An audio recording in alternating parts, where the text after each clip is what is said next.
Selamat pagi semua. Bapak, Mama, saudara-saudari, para suster, adik-adik sekalian yang terkasih di dalam Kristus.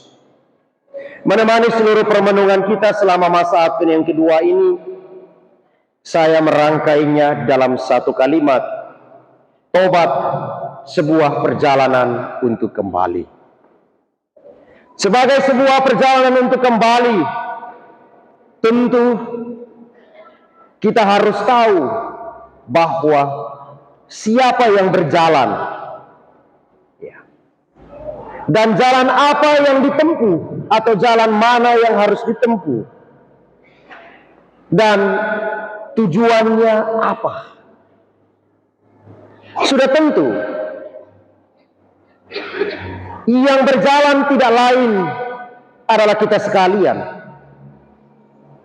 yang datang di dalam satu kesadaran diri bahwa karena kesalahan, karena dosa, kita membutuhkan pertobatan.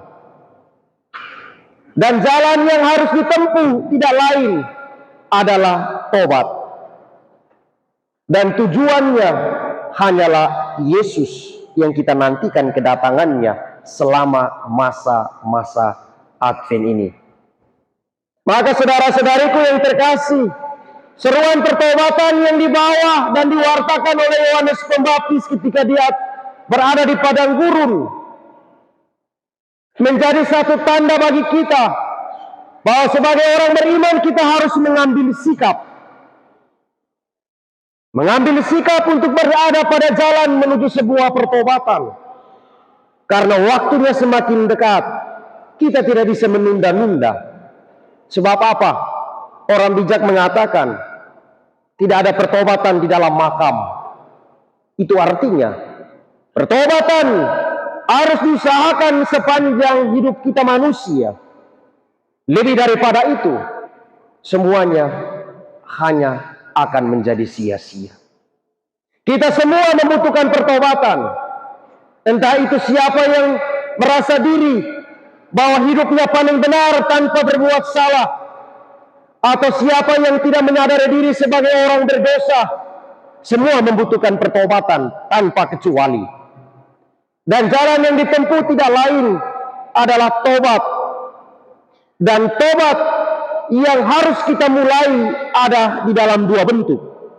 Yang pertama yaitu tobat dari dosa.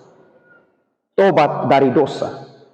Dan ini ditunjukkan lewat orang-orang dari Yerusalem, orang-orang dari Yudea, orang-orang dari sekitar Sungai Yordan yang datang memberikan diri mereka di dalam kesadaran diri untuk pertama-tama mengakui dosanya, lalu dibaptis oleh Yohanes Pembaptis. Dan kesadaran pertama yang kita bentuk ini tidak lain adalah dari niat suci yang paling dalam, mendengar seruan dari Yohanes Pembaptis tentang pertobatan bahwa saatnya sudah dekat. Dan saat itu tidak lain yang sementara kita jalani selama masa-masa Advent ini. Dan sikap tobat yang kedua tidak lain adalah tobat untuk melakukan setiap perbuatan baik yang belum sempat kita lakukan. Dan inilah yang ditunjukkan oleh Yohanes Pembaptis dan dikritisi oleh Yohanes Pembaptis dari sikap orang-orang Farisi dan orang-orang Saduki, yang juga dalam kemunafikan mereka datang meminta untuk dibaptis. Tetapi Yohanes justru mengkritisi sikap mereka bahwa mereka harus terlebih dahulu menghasilkan buah-buah pertobatan bagi hidup mereka. Dan ini menjadi catatan bagi kita, Bapak dan Mama, saudara-saudari, umat Allah sekalian yang terkasih di dalam Kristus. Ada kesejajaran antara sakramen pembaptisan yang kita terima lewat baptisan air dari Yohanes Pembaptis dan juga buah-buah pertobatan yang harus kita hasilkan sebagai bagian dari pembaptisan yang telah kita terima. Itu artinya setiap kita harus bergerak maju, setiap kita harus bergerak untuk meninggalkan segala bentuk sikap lama kita. Karena apa? Kita jangan berpikir dan menganggap dosa sekecil apapun itu menjadi biasa-biasa saja. Tetapi kita harus berpikir bahwa dosa sekecil apapun kita harus melihat bahwa kita telah merusak dan menodai keagungan Allah yang ada pada diri kita, yang sudah melekat dengan diri kita. Maka setiap orang harus berjuang untuk bertobat sepanjang hidupnya. Satu ketika di sebuah sekolah, di satu SMP, kepala sekolah juga masih muda, anak gaul. Ya, kepala sekolahnya masih muda, anak gaul.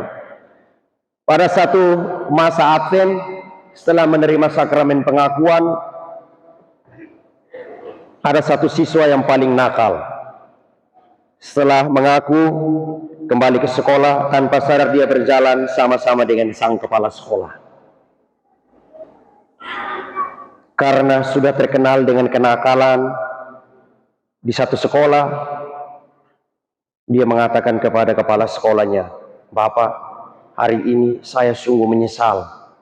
Ya, saya sungguh menyesal dan saya mau berubah." Kepala sekolah mengatakan kepadanya, "Memang penyesalan itu selalu datang terlambat."